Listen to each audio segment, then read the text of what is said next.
Address करना चाह रहा हूँ। सभी साथियों को सादर प्रणाम। आज का जो विषय है वो घर घर गुरुकुल है। और हमारे बीच में आचार्य विवेक वरुण जी शामिल होंगे। और ये रेजड़ दर्शन योग महाविद्यालय से संबंध रखते हैं।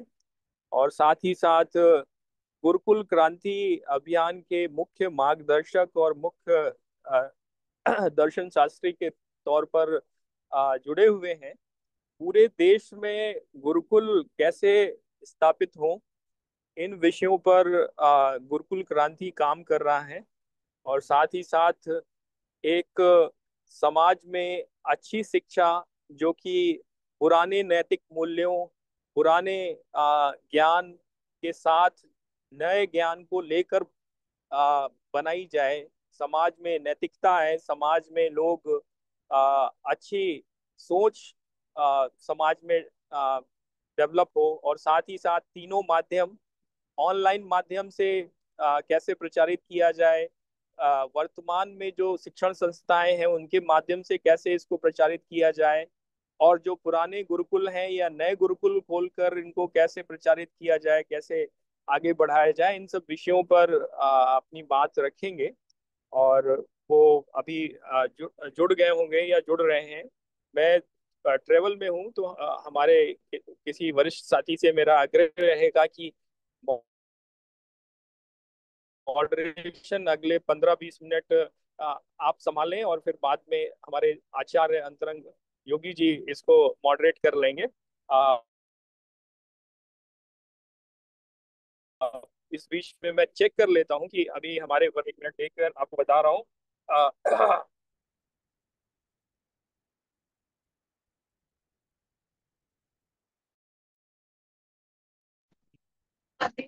तो समय।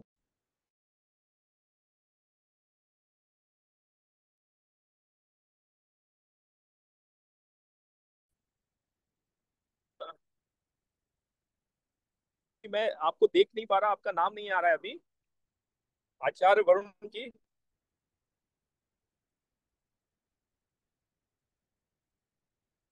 आचार्य वरुण जी।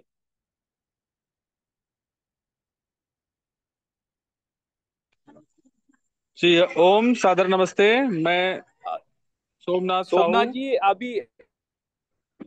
जी जी, अभी मैंने गुरुजी को आचार्य बात जी किया जुड़े या वो। नहीं जुड़े? हेलो। मैंने अभी उनको फोन किया, वो जुड़ रहे हैं, जी। वो बस जुड़ रहे हैं वो। उन्होंने कहा। अच्छा, तो सोमनाथ जी, आप जी अपने विषय को आप बोलना शुरू करिए, ताकि थोड़ा सा सभी को पता चले कि गुरुकुल क्रांति क्या क्या चीजें कर रहा है, और घर घर गुरुकुल पहुंचाने के लिए क्या प्रयास कर रहा है। थोड़ा आप विषय रखिए। और बलदेव जी, आप मॉडरेशन करिए। मैं क्योंकि कार में हूँ, तो नेटवर्क कहाँ जा रहा है, मैं अभी अयोध्या से लखनऊ की तरफ जा रहा हूँ। तो आप बलदेव जी, आप थोड़ा मॉडरेशन करिए, और आचार्य वरुण जी आने तक सोमनाथ जी थोड़ा सा विषय पे प्रकाश डालें। धन्यवाद।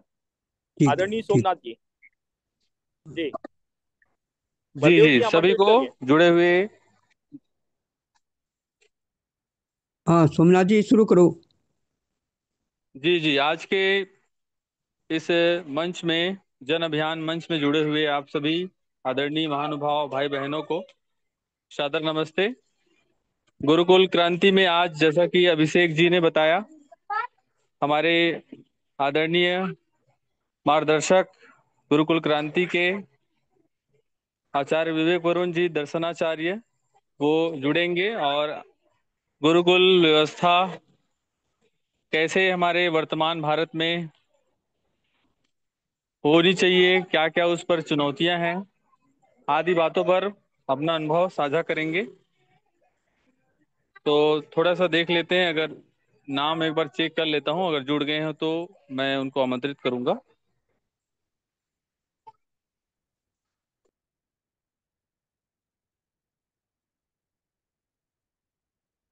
हम्म।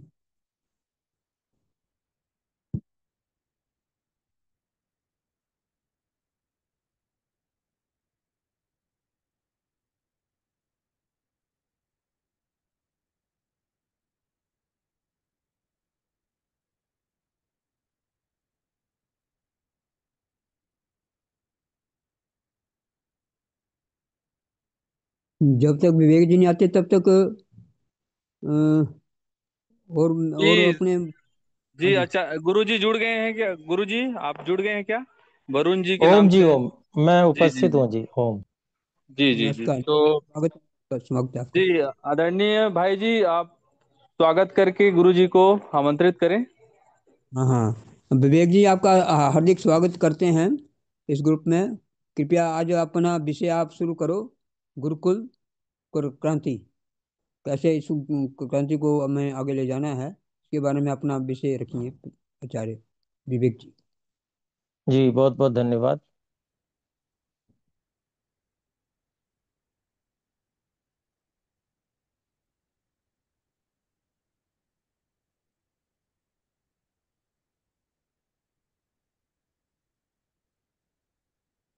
ईश्वर की। आवाज। हाँ। ओम। हाँ जी, मैं बोल रहा हूँ। ईश्वर की महती कृपा से आप सभी यहाँ जो नेतृत्वशाला करके आपका ये समूह और ये चर्चा है, इसमें उपस्थित हुआ हूँ। परमात्मा से वेद मंत्र के माध्यम से प्रार्थना करके मैं बात आरंभ करूंगा। ॐ तमित्सखित्वयीमहे तं राये तं सुवीर्ये सशक्र उत नः शकदिन्द्रो वसुदयमानः इन्द्रो वसुदयमानः इन्द्रो वसुदयमानः। ओम। तो इस सभा में उपस्थित सभी महानुभाव, सज्जन, माताएं, बहनें जो भी उपस्थित हैं, उन सबको मेरा सादर नमन। और यहाँ पर जो विषय उपस्थित करने के लिए मैं आया हूँ, यह विषय है कि जो हमारी प्राचीन संस्कृति है, वैदिक संस्कृति है, भारत की जो मूल संस्कृति है, वो भारत में फिर से कैसे स्थापित हो सकती है,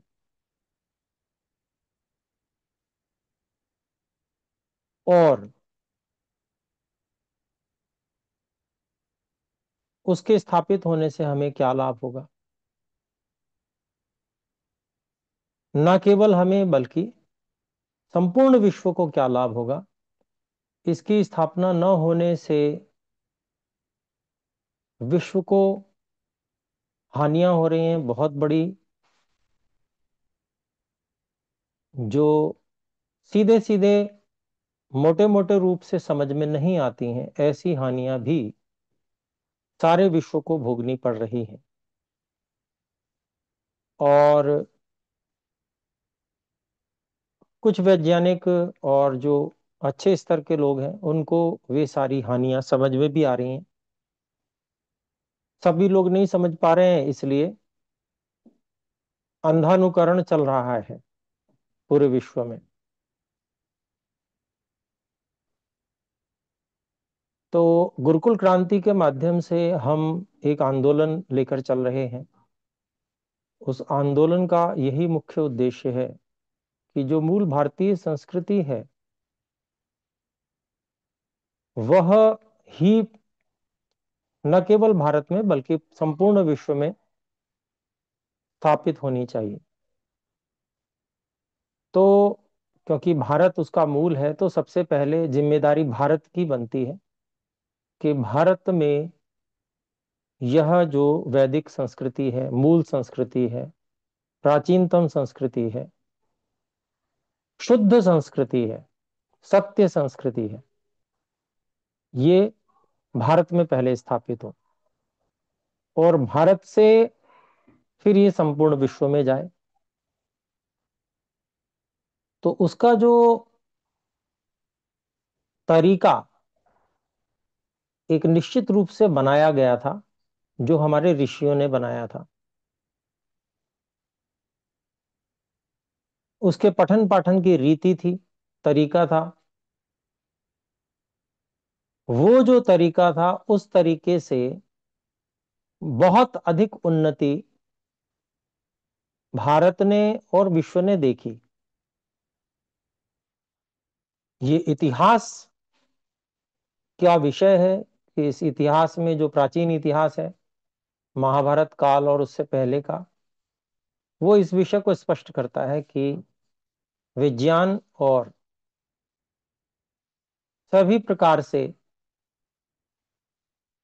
व्यक्ति के आनंद सुख इत्यादि का और शांति का, इन सब का अगर हम समतुलन करेंगे तो हमें जो अभी वर्तमान स्थिति है या कुछ 100 पहले वर्ष की स्थितियां हैं, उन सब से जो प्राचीन हमारा भारत है उस वो बहुत अधिक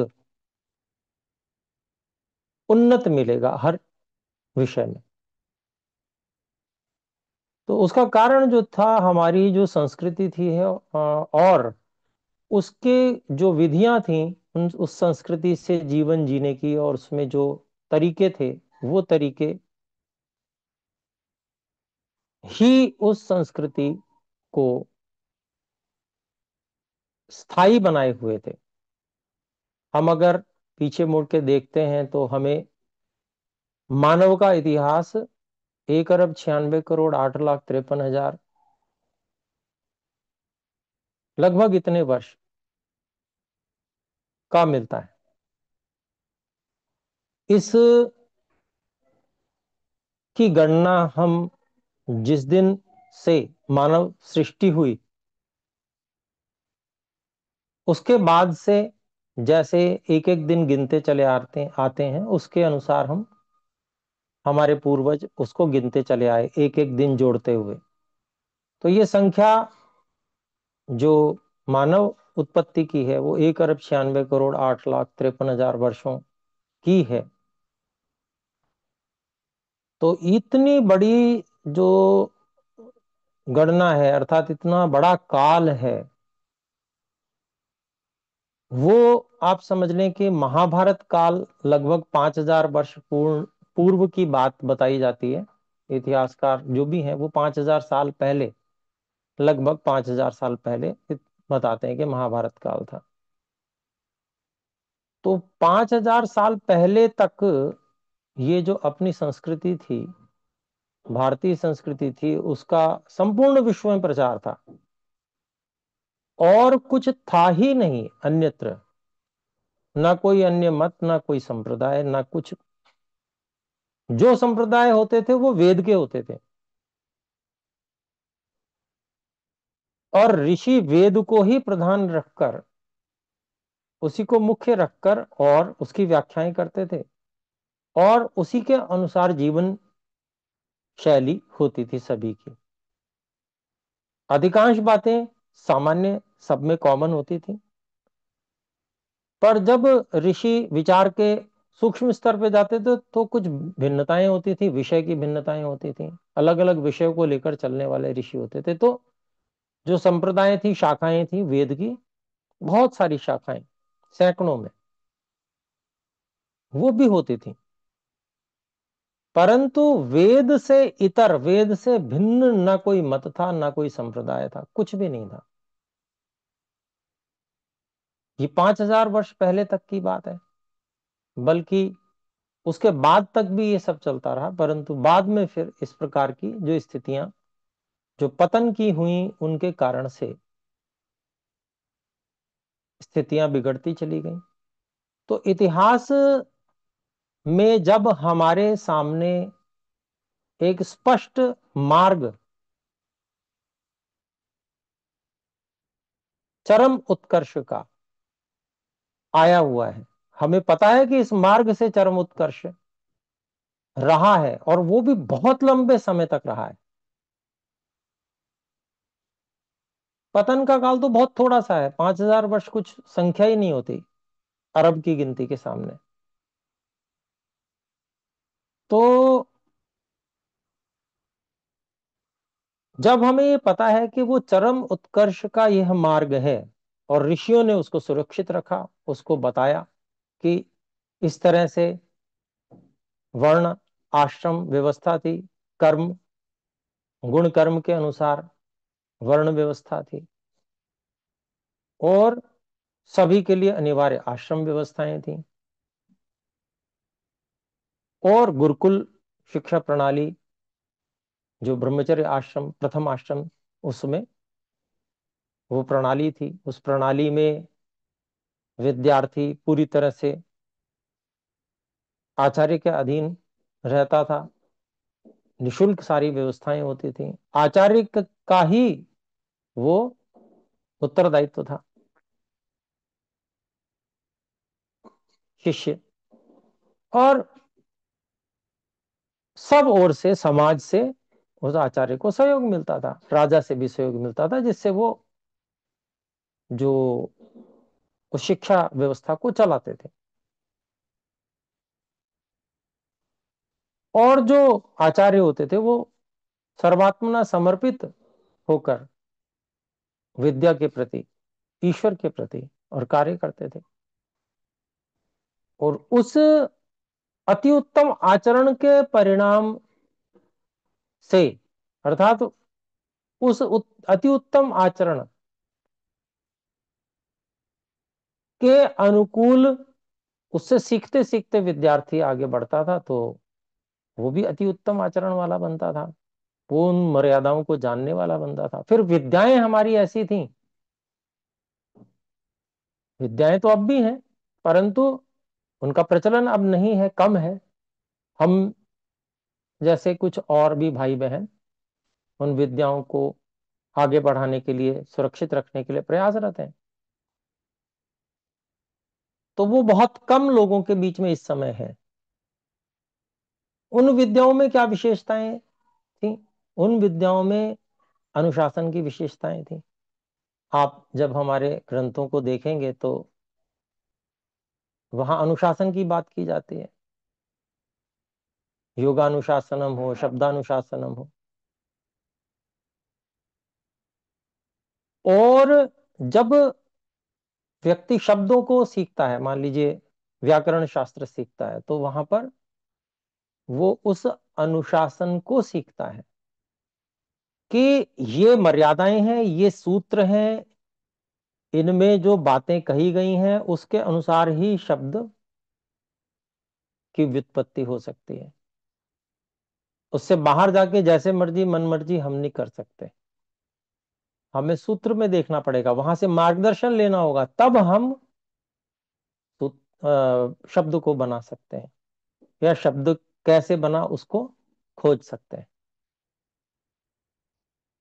तो यह एक जिसको कहते हैं माइंड सेट, हर चीज के पीछे कुछ नियम है, जिन नियमों को मार्गदर्शन के रूप में स्वीकार करके हम कुछ कार्य कर रहे हैं, उससे हम बाहर इधर उधर नहीं जा सकते। इधर उधर जाएंगे गड़बड़ हो जाएगा, गलत हो जाएगा, और गलत अगर हम प्रयोग करते हैं तो सब लोग अनुशासन में चलने वाले हैं वो हमारे पर हंसेंगे कि देखो ये नियम के विरुद्ध चल रहा है। तो कोई भी व्यक्ति जब इस प्रकार से संस्कारित होता है, जब उसको अपने अध्ययन में सर्वत्र अनुशासन दिखता है, तो वही अनुशासन उसके जीवन में आता है। इसके साथ ही आचार्य भी पूरी तरह से नियमों में बद्ध, अनुशासन में बद्ध, यम नियम योगाभ्यास इत्यादि को लेकर चलने वाले। तो वहां इस प्रकार का सब आचरण देखकर व्यक्ति का निर्माण भी उसी तरीके का होता है। अभी क्या है, अभी आचार्य तो रहे ही नहीं लगभग लगभग, और विद्यालय बच्चा जाता है, माता पिता उसको विद्यालय भेजते हैं, तो माता पिता किसी नियम में रहते नहीं। अधिकांश में कह रहा हूं, कोई इक्का दुक्का, कोई उसकी अपवाद की बात छोड़ दीजिए, अधिकांश माता पिता नियम में चलने वाले नहीं है। तो बच्चा क्या देखेगा कि भाई जो मर्जी करो, विद्यालय में भी जाता है तो वहां भी कोई विशेष ऐसा कोई थोड़ा बहुत अनुशासन होता है, परंतु अनुशासन में चलने वाले लोग नहीं है, अनुशासन बद्ध विद्या भी नहीं है, भाषा भी नहीं है। जिस भाषा को पढ़ते हैं वो भी अनुशासनबद्ध नहीं है, उसमें भी कुछ का कुछ हो जाता है, कुछ भी हो जाता है, वो याद करना पड़ेगा आपको कि ये होता ही है, बस ऐसे ही मान लो। और सभी ओर से जब वैसा मस्तिष्क बन जाता है व्यक्ति का, तो व्यक्ति का निर्माण क्या होगा? व्यक्ति का निर्माण यही होगा कि जैसा मर्जी, जो मर्जी, जितना मर्जी व्यक्ति कर सकता है, कोई रोक टोक नहीं है।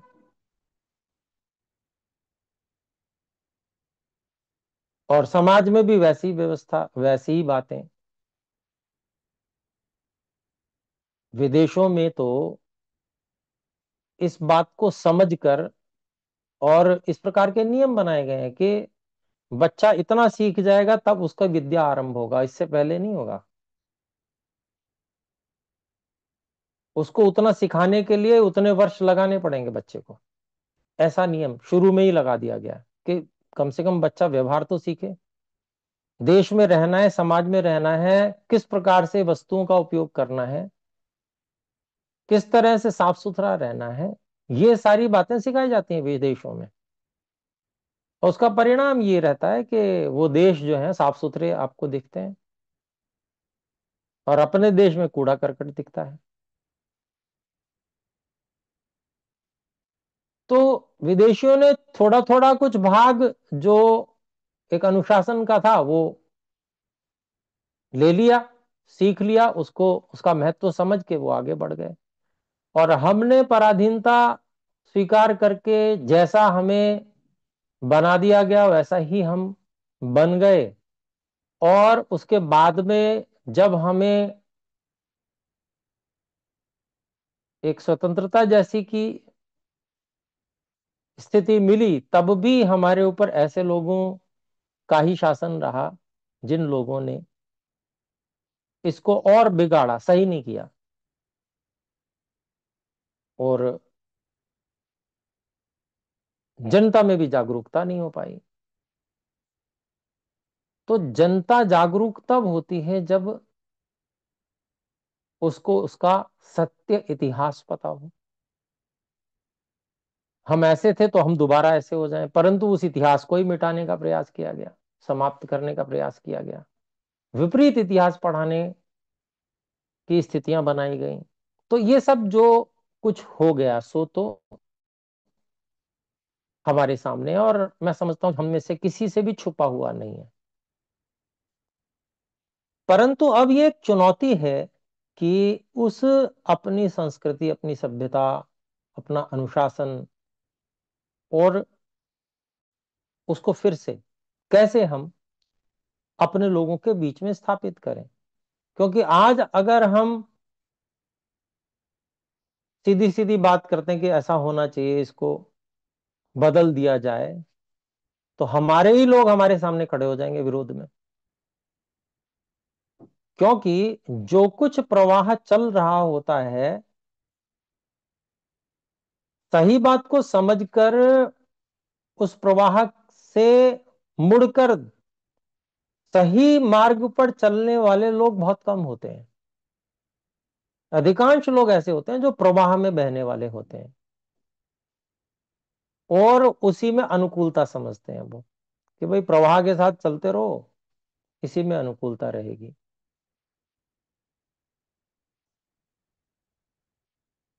तो प्रवाह विनाश की ओर ले जा रहा है, ये पता चलता है तो कुछ एक और सही मार्ग की तलाश में थोड़ा विचार करते हैं। पर अधिकांश लोग तमो वृत्ति के होते हैं, तमोगुणी वृत्ति के। वो कहते हैं जो होगा सो देखा जाएगा, अभी तो जैसा चल रहा चलने दो। ऐसी स्थिति भारत में भी है। लेकिन जो जो लोग जाग चुके हैं, वो ऐसा सोच के कि भाई कोई जागेगा नहीं तो वो हाथ पे हाथ धर के बैठ जावे, तो ये भी उनका स्वभाव नहीं है और ये उनके लिए उचित भी नहीं है। हम में से सभी ने कहानी सुनी होगी कि सूखा पड़ा बहुत अधिक और भोजन इत्यादि नहीं था, जल नहीं था, परंतु किसी ने देखा कि एक जो है किसान अपना जो है हल चला रहा है वो खेत में। उससे पूछा गया, भाई वर्षा हुई नहीं है, तुम हल चला रहे हो खेत में, ऐसा क्यों कर रहे हो? तो उसने ये कहा कि इतना लंबा समय हो गया, अगर मैं अपना कार्य और उसका अभ्यास ही छोड़ बैठूंगा तो जिस समय आवश्यकता पड़ेगी और वर्षा मान लीजिए ईश्वर की कृपा से हो जाती है, तब जितना कार्य करना चाहिए मैं अचानक नहीं कर पाऊंगा। तो इसलिए मेरा अभ्यास बना रहना चाहिए और मैं अपना कार्य करता रहूं। जब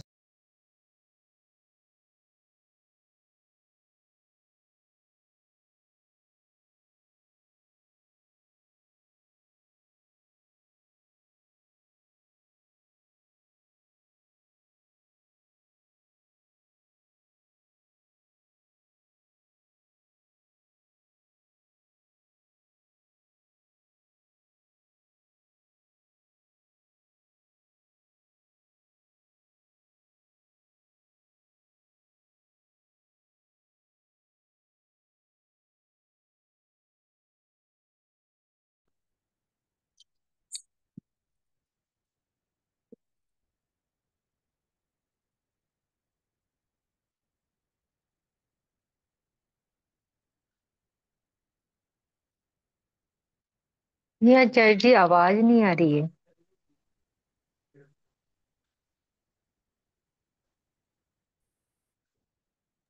के बाद बिल्कुल, आवाज हमें भी नहीं आ रही आवाज। बंद हो कोई गया भी आपकी। आचार्य जी ध्वनि नहीं आ रही है। अभी आवाज हाँ अभी आ रही है। अभी आवाज नहीं आ रही? आ रही अभी आ रही आ रही। अभी पहुंच गई आवाज। हाँ जी। जी, बीच में कुछ मुझे लगता है नेटवर्क का इश्यू हो गया होगा, नेटवर्क की समस्या रही होगी, इसके कारण से ऐसा हुआ। कंटिन्यू तो कीजिए आचार्य जी। मैं आपसे जो बात कह रहा हूँ, जी आप कुछ कह रहे हैं, बोले। आप कंटिन्यू करिए। ठीक है, कंटिन्यू करें। तो जी धन्यवाद। जी धन्यवाद। तो मैं आपसे निवेदन कर रहा था कि हमको उस किसान से शिक्षा लेनी है। हम कुछ लोग मान लीजिए संख्या में बहुत अधिक नहीं है, परंतु एक बड़ा लंबा समय है जिस समय में उस विद्या का अभ्यास छूट गया, परंतु अधिकांश से छूट गया, परंतु फिर भी कुछ लोगों ने उसको जीवित रखा। और वो जो उस अभ्यास को जीवित रखने वाले लोग हैं, उन्हीं के माध्यम से संस्कृति जीवित है, वेद जीवित है। उसके लिए बहुत बलिदान किए गए। अर्थात कोई पुस्तकों को तो जला सकता है, परंतु मनुष्य की स्मृति को थोड़ी जला सकता है। ऐसे कितने ही कुल हैं जिन्होंने अपने कुल को वेद की रक्षा में समर्पित किया। तो वो जो कुल हैं, उनके माध्यम से अनेक प्रकार के पाठों के माध्यम से, घटापाठ, जटापाठ इत्यादि इत्यादि अलग अलग नामों से 8 प्रकार के पाठ होते हैं, और उन कुल की परंपराओं से उन्होंने वेदों की रक्षा की। फिर उसके पठन पाठन की रक्षा के लिए ऋषि आए, ऋषियों ने जन्म लिया और पठन पाठन का फिर से प्रचार हुआ। लेकिन बहुत कम है, ये तो तय बात है, परंतु उसको दोबारा से वापस लाने के लिए उसका अच्छे से प्रचार होना, उसका लाभ प्रत्येक व्यक्ति को विदित होना बहुत ज्यादा आवश्यक है। आज की स्थिति क्या है? क्योंकि आर्थिक व्यवस्था और अर्थ के प्रति सब लोगों का आकर्षण बहुत अधिक है, इस कारण से अर्थव्यवस्था के आकर्षण के कारण से लोगों का जो ध्यान है वो जो व्यवस्था प्रवाह इत्यादि चल रहा है उस ओर ज्यादा है, उस ओर ही अधिक है, मतलब बहुत अधिक है। और अपनी जो वेद विद्या है उसके प्रति जो आकर्षण है वो लगभग ना के बराबर। तो यह जो मूल है उसकी रक्षा और उसका प्रचलन बढ़े, इसके लिए प्रयास करना पहले आवश्यक है। एक प्रयास होता है कि जब, जैसे मान लीजिए, हम मान के चलें जैसे अंग्रेजों ने पहले अपनी राज्य की स्थापना की, राज्य की स्थापना करने के बाद में उन्होंने बैन किए गुरुकुल वगैरह, विद्या को नष्ट करने का प्रयास किया, उसकी परंपरा हटाने का प्रयास जो भी किया वो राज्य व्यवस्था के साथ में किया। उनको शीघ्रता सफलता मिली, इतनी शीघ्र भी नहीं मिली, लेकिन कुछ 100 वर्षों में, 100 वर्ष लगे होंगे, 150 वर्ष लगे होंगे, उतने में उन्होंने उसको काफी कुछ नष्ट करने में सफलता प्राप्त कर ली, प्रचलन से हटाने में सफलता प्राप्त कर ली। तो एक मार्ग तो ये है कि भाई अब राज्य व्यवस्था बनाइए पहले और फिर उस तरह से उसको लागू कीजिए। तो राज्य व्यवस्था यदि राजा हो तो राज्य व्यवस्था बदलनी बदलनी आसान हो जाती है, परंतु लोकतंत्र में राज्य व्यवस्था बदलना बहुत कठिन है। क्यों? क्योंकि जनता जो है वह सरल कार्य की ओर आगे बढ़ना चाहती है। जैसे मान लीजिए अभी जो कुछ चल रहा है, जिस तरह से चल रहा है, अधिकांश लोग उसी तरह से चलना पसंद करेंगे क्योंकि उसमें सरलता है।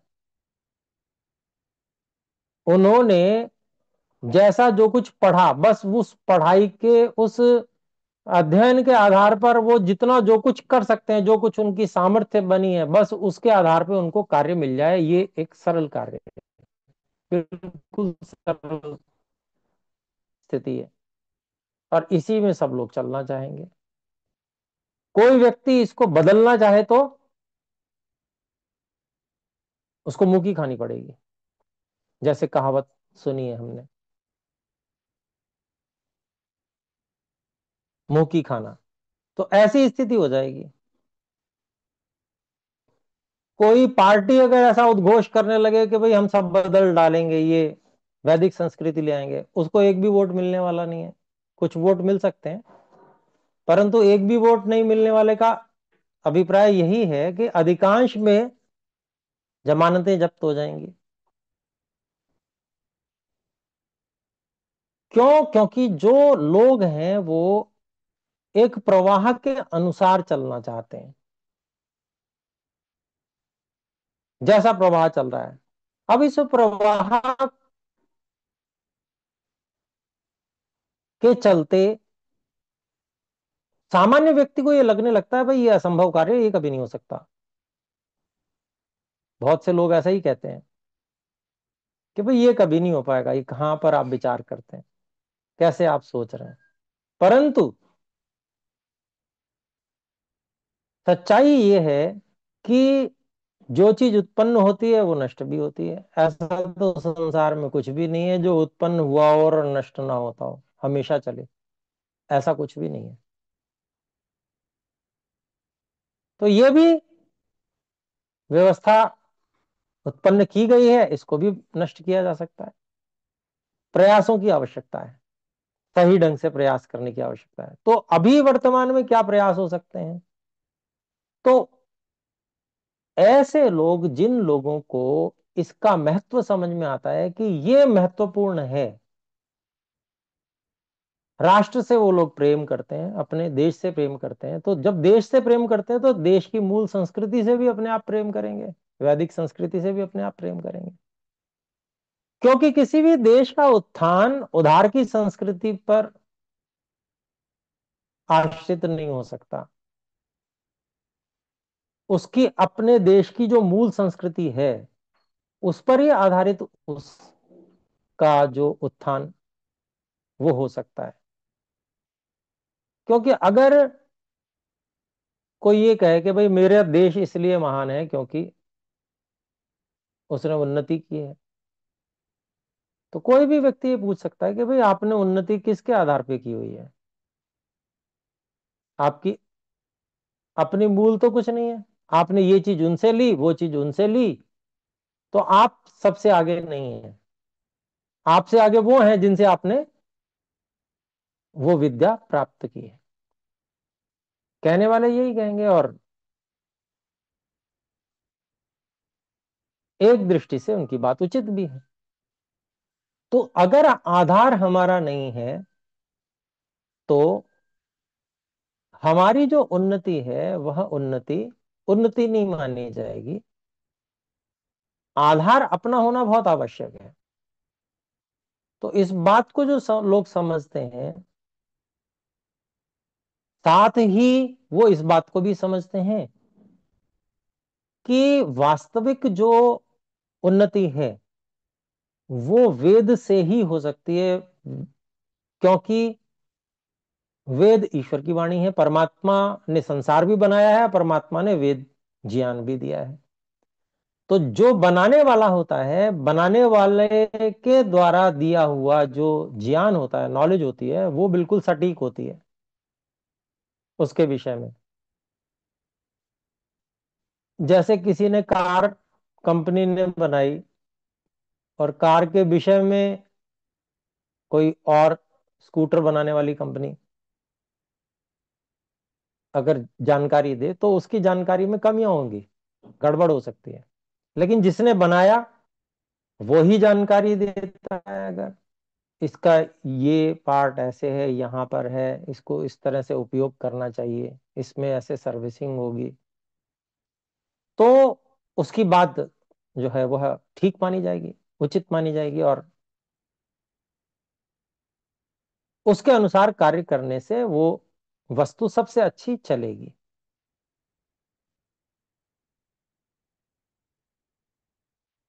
ऐसे ही ये संसार भी परमात्मा ने बनाया है, और वेद का ज्ञान भी सृष्टि के आदि में परमात्मा ने ही दिया है।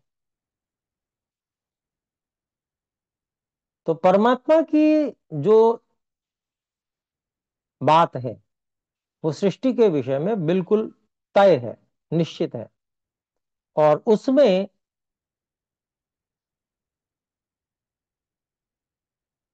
कुछ भी बदलने की आवश्यकता नहीं है। उसको ज्यों के त्यों माना जा सकता है। वो विज्ञान है, वो साइंस है, और उसके आधार पे जो उन्नति की जाएगी वो कभी फेल नहीं होगी। ऐसे ही हमारे ऋषियों के ग्रंथ हैं। अब आजकल का जो साइंस है उसमें क्या होता है, बार बार परिवर्तन करते हैं।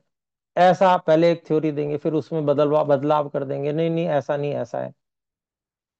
हमारे जो ऋषियों के ग्रंथ है उसमें एक बार जो बात लिख दी, वेद के आधार पे लिख दी, और वो ज्यों की त्यों है, उसमें कोई परिवर्तन करने की आवश्यकता अब तक नहीं पड़ी है। वो हमारे पूर्वजों ने भी उसको ऐसा ही प्रयोग किया और उसको वैसा ही पाया। हम भी उसको वैसा ही प्रयोग करते हैं, वैसा ही पाते हैं। आयुर्वेद उसका उदाहरण है। जो बातें जैसी जैसी लिखी हैं वो ज्यों की त्यों लागू होती हैं, और आज भी उतना ही उसका प्रभाव है, क्योंकि हमने करके देखा है, इसलिए हमें पता है। तो हमने उन ग्रंथों को पढ़ा, समझा, उससे लाभ प्राप्त किया, इसलिए हमारी श्रद्धा उस पर बहुत अधिक जम गई कि यह है असली विज्ञान। तो और जिन्होंने नहीं किया तो उनके कहीं ब्लॉकेज हो रही है, कहीं हार्ट अटैक हो रहे हैं, शरीर कमजोर होते जा रहे हैं, और कितनी तरह की समस्याएं आ रही हैं उन लोगों को। और इसके कारण से अपना ही देश बहुत पीछे की ओर जा रहा है। जहां पर जिस देश के नागरिक स्वस्थ नहीं होंगे वो देश कैसे उन्नति कर पाएगा? और हम हमारे देश में अपने ही लोगों को सही चीज की ओर ला नहीं पा रहे, या कुछ प्रयास किया गया उसके आधार पर अब थोड़ा बहुत आयुर्वेद का प्रचार हुआ है, पहले की अपेक्षा से काफी अधिक है। बीच के काल में तो बिल्कुल जैसे लोग आयुर्वेद का कोई सहारा ही नहीं लेते थे, परंतु अब आयुर्वेद की ओर बहुत सारे लोग आकर्षित हैं और बढ़ रहे हैं उस ओर, लेकिन अभी भी प्रतिशत कम ही है। तो अभिप्राय ये है कि अपने जो ग्रंथ हैं, हमारे जो ऋषियों के ग्रंथ हैं, जिनमें निचोड़ बिल्कुल निर्णीत है, निर्णायक है, उसमें कोई परिवर्तन नहीं होता, वो जो के त्यों हैं, उसमें 1000 साल पहले भी वैसे ही था, आज भी वैसे ही है, 1000 साल बाद भी बिल्कुल वैसे ही रहना है, उसमें कोई परिवर्तन नहीं होगा, वो है विज्ञान। और इस बात को अपने लोगों को, सब लोगों को धीरे धीरे समझाना है। कैसे समझाएंगे? तो खाली बातें करने से बात समझ में नहीं आती है। एक तो अपना आचरण भी दिखाना पड़ता है, दूसरा उनको विद्या सिखानी पड़ती है। विद्या सिखाएंगे तो वो विद्या सीख कर उसको अनुभव में लाएंगे, अनुभव में लाएंगे तो फिर उनको पक्का विश्वास हो जाएगा, फिर उनको कोई हिला नहीं सकता। तो अभिप्राय क्या है कि अपनी संस्कृति को लाने के लिए अपना समर्पण बहुत आवश्यक है। अपने जीवन में अपनी संस्कृति को लेकर आना और उसको जीना, अपने जीवन को उस ढंग से जीना, और फिर अन्य लोगों को भी उसमें सम्मिलित करना, किसी न किसी माध्यम से, किसी न किसी तरीके से उनको पढ़ाना, पढ़ाकर उनको लाभ का अनुभव कराना, और फिर पूरी तरह से वैदिक संस्कृति की ओर आकर्षित करना। ऐसे करके अपने लोग ये कार्य कर सकते हैं। एक बात और कहना चाहूंगा, उसके बाद में 10 मिनट कुछ प्रश्नोत्तर भी कर सकते हैं।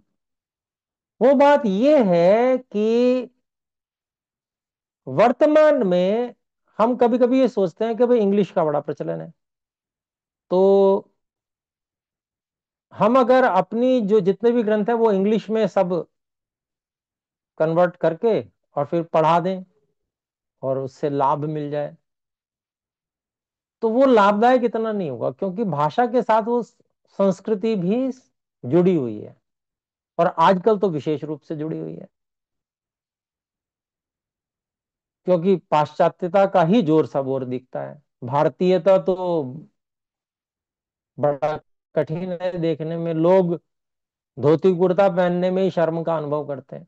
अपने परिवेश, अपने वेश को लोग जो है हीन दृष्टि से देखने लगे हैं, और अंग्रेजियत को अपने से श्रेष्ठ मान रहे हैं। उनकी वेशभूषा, उनके चाल ढाल, उनका रंग ढंग, उसको बड़ा अच्छा मानने लगे हैं। और अपनी जो चीज है, वेश की बात कर रहा हूं केवल, उसमें शर्म का अनुभव करते हैं कि मैं ये पहन के कैसे जाऊंगा कहीं पर। तो अभिप्राय क्या है कि जब हम भाषा दूसरी लेंगे तो उसके साथ में उसकी संस्कृति भी आएगी, और संस्कृति विनाशकारी है। तो संस्कृति शब्द भी ही नहीं है वास्तव में, उसके लिए तो विकृति शब्द है। संस्कृति तो गलती से निकल जाता है, क्योंकि हमारे हृदय अच्छे हैं इसलिए हम सबकी बात को संस्कृति बोल देते हैं। संस्कृति तो केवल वैदिक ही है, बाकी तो विकृतियां हैं। तो अभिप्राय क्या है कि वो भाषा के साथ विकृति भी जरूर आएगी। तो क्या करना? अब उपाय यही है कि हम एक तो संस्कृत व्याकरण इत्यादि विद्याओं को सब लोग थोड़ा थोड़ा अध्ययन करना अपने घर बैठे ही शुरू करें, वातावरण बनाएं अपने घरों में, जहां भी है, जिस भी रूप में है, और उसकी श्रेष्ठता का प्रतिपादन करें, अपनी वेशभूषा को भी बदलें। कुछ जिसको कहते हैं आत्मविश्वास, अपनी बस चीजों पर भी होना चाहिए। अपने जो तौर तरीके हैं, अपने जो रंग ढंग हैं भारतीय, वो हमारी एक तरह से अस्मिता, हमारी पहचान है। हम उसको खोते जा रहे हैं और रंगते जा रहे हैं किसी और रंग में। तो वो अपने प्रति, उसके प्रति ढीलापन नहीं होना चाहिए, उसके प्रति एक जिद होनी चाहिए कि नहीं, हम इसको नहीं छोड़ सकते, हम तो इसमें ही रहेंगे। और जब से ये बात समझ में आई है, मैंने तो पैंट शर्ट बंद कर दी पहननी। अब मैं धोती कुर्ता यही पहनता हूं।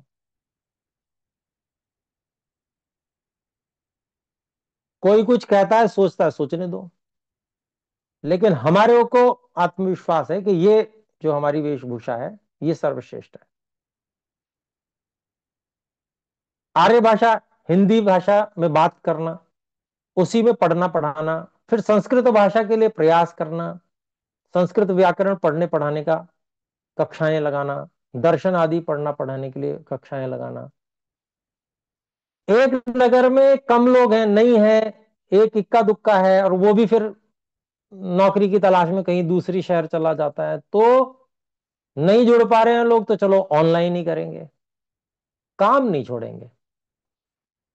ऑनलाइन मिल रहे हैं कुछ लोग, ऑनलाइन भी 50-60 लोगों की, 100 लोगों की संख्या कक्षा में हुई, घटते घटते घटते घटते 5 रह गए, तो भी नहीं छोड़ेंगे, करना जरूर है। फिर वो भी आगे पीछे हो जाते हैं तो उनको एक्स्ट्रा क्लास देंगे। कोई बात नहीं, आप पीछे हो गए, ठीक है, आप हमसे अतिरिक्त समय लीजिए।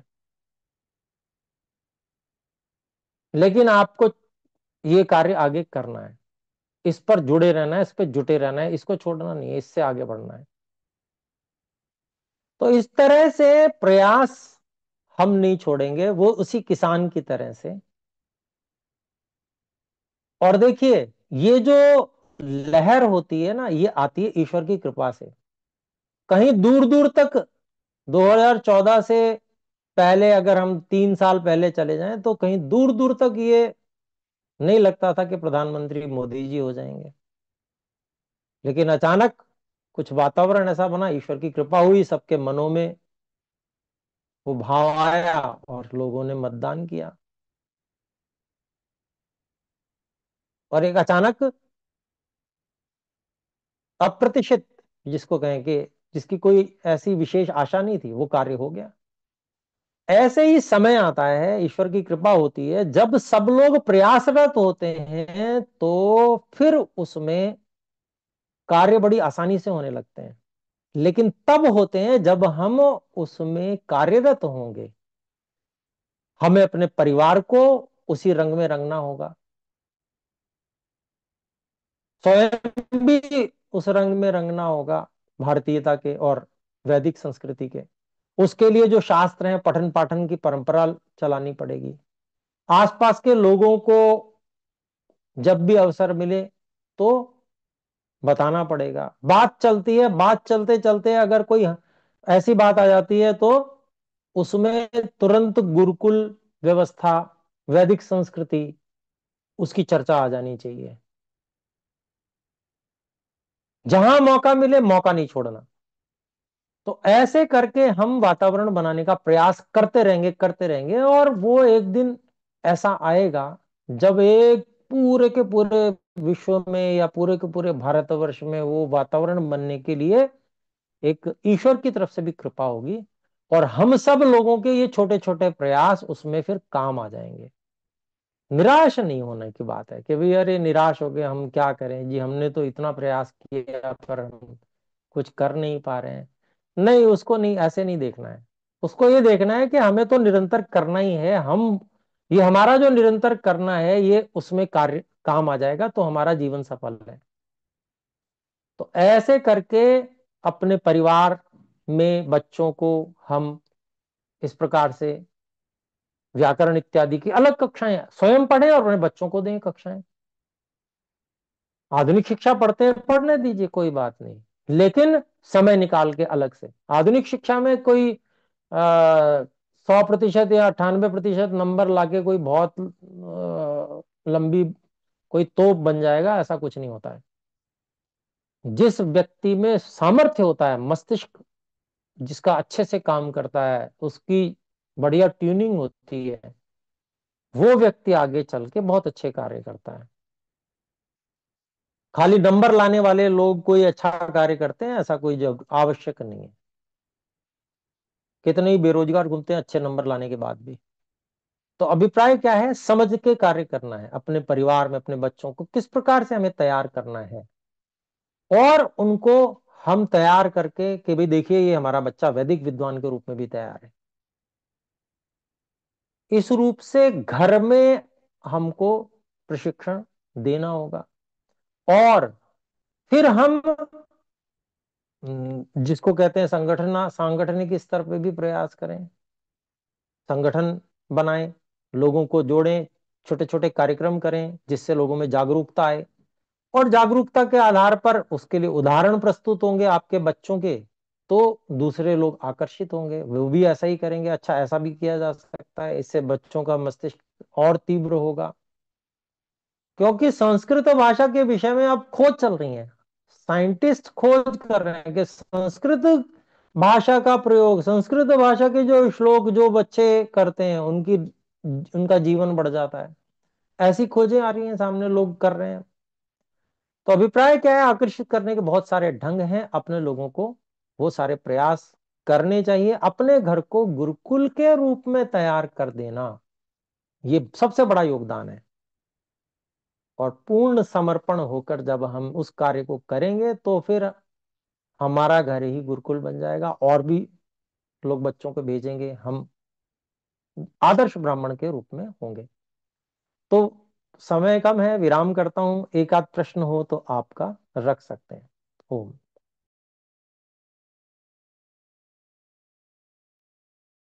भाई साहब, मेरा एक प्रश्न है। आ, जी कहें। प्रश्न थोड़ा मैं सिर्फ ये पूछना चाह रहा था कि क्या हमारी परंपराएं, हमारी व्यवस्थाएं, हमारे संस्कार और हमारे नियम, हमारी मान्यताएं सरकार के द्वारा नियम बना के तोड़ी जाती हैं और फिर उसी की बात की जाती है, और जनता को ये कहा जाता है कि आप आ, सुधार करिए, जनता समझे, जनता अपने आप को सुधारे। पर वो नियम बना के उसकी व्यवस्था तोड़ देते हैं, जिससे नुकसान क्या होता है? उससे नुकसान ये होता है कि हमारे समाज के सारे विद्रोही जो समाज की परंपराओं को तोड़ते हैं, जो परिवार की परंपराओं को तोड़ते हैं, उनको अधिकार मिल जाते हैं। और जब उनको समाज रोकने की कोशिश करता है तो पुलिस उनके साथ खड़ी हो जाती है। अभी एक लिव इन रिलेशनशिप का मामला आया है, आपने देखा है, उत्तराखंड में हुआ है। ऐसे ही और भी बहुत सारे मामले हैं। अगर किसी के घर की का एक 16 साल का बेटा एक 50 साल की मुस्लिम या एलियन जाति की महिला से शादी करने का मन बना ले, और उसका पिता उसको रोके, 21 साल का बच्चा, उसका पिता उसको रोके, तो पुलिस उसके बेटे के साथ खड़ी हो जाती है। वो बेटा मरे, जिए, कटे, कुछ भी हो, पुलिस को उससे उसका कोई लेना देना नहीं। पर समाज का जो नुकसान होता है वो क्या, संवैधानिक नियम और कानून बना के हमारे धर्म का क्षरण लगातार किया जा रहा है। और ये जो है, ये सिर्फ इसलिए हो रहा है क्योंकि किसी एक शक्तिशाली आदमी का कोई निजी स्वार्थ है, या कोई एक शक्तिशाली आदमी, चाहे वो मुख्यमंत्री हो, चाहे वो कोई बड़ा सरकारी अधिकारी हो, उसका अपना निजी एजेंडा है, या उसको विदेशी शक्तियों ने कुछ 100 करोड़ रुपए दे दिए और वो खुश हो गया, और उसने आपकी संस्कृति धर्म को नष्ट करने का कानून ही बना दिया, जिसपे काम करने के लिए पुलिस मजबूर है। आज अगर किसी की बिटिया भाग रही है और गलत आदमी के साथ भाग रही है तो पुलिस वाले को अधिकार नहीं है उसको रोक ले, कोर्ट को अधिकार नहीं है कि उसको समझा ले, और उसको समझाने के लिए कोई जाएगा तो उसको जेल में डाल दिया जाएगा, गाय की रक्षा करने के लिए जाएगा तो जेल में डाल दिया जाएगा।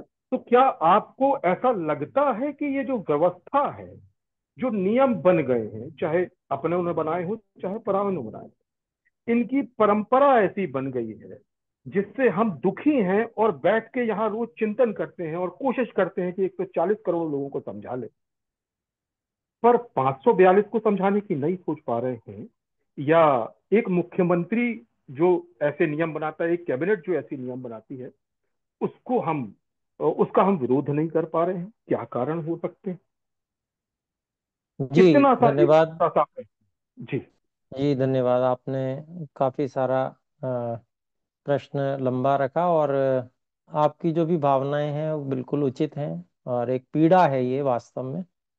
देखिए, ये सारी बातें जो हैं, इन सब बातों का समाधान केवल कानून और सरकार के स्तर पे जितना हो सकता है वो तो होना ही चाहिए, लेकिन उसके लिए अपने समाज के रूप में शक्तिशाली बनना और संगठित होना ये बहुत आवश्यक है।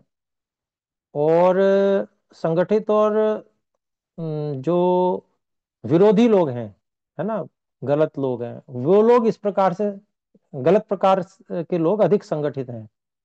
वे लोग धन की व्यवस्था जुटा लेते हैं, वे लोग सब कार्य कर लेते हैं और उस प्रकार के कार्यों को वो कर रहे हैं। अपने लोग भी अब प्रयासरत हैं, हम में से बहुत सारे लोग जागरूक हो रहे हैं। हम लोगों ने भी एक सुरक्षा क्रांति नाम से अलग से कार्य शुरू किया है, कर रहे हैं, अर्थात उसकी व्यवस्था बना रहे हैं। उसमें व्यक्तियों की भी अपेक्षा है, आवश्यकता है। तो उससे भी जिसको कहते हैं कि जब अपने लोगों के पास में उसी प्रकार की सांगठनिक शक्ति होगी, हम लोग अकेले अकेले नहीं होंगे, हम लोग जब कभी विरोध भाई करेंगे तो साहब, 1000 आदमी भाई हम भी इकट्ठे हो सकते होंगे, नहीं, तब वो भाई साहब स्थिति मेरा, जो है।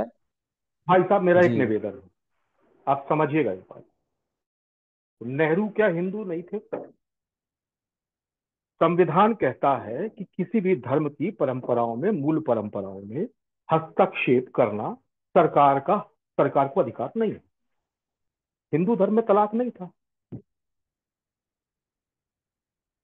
संविधान का भी अपमान किया और व्यवस्था भी खराब की। क्या उस समय कांग्रेस पार्टी में हिंदू नहीं थे? जी क्या देखिए, वो थोड़ा क्या वो समय कम है मेरे पास में, मुझे निकलना भी है। तो मैं, आपकी बात, आपकी पीड़ा ठीक है वास्तव में। उस समय बहुत बहुत सारे लोग ऐसे थे जो नाम हिंदू रखे हुए थे पर थे नहीं हिंदू, ये बात आपको भी पता है। और वो विरोध और उल्टे कार्य करने के लिए ही उन्होंने कार्य किया। ये सब कार्य हो चुका है।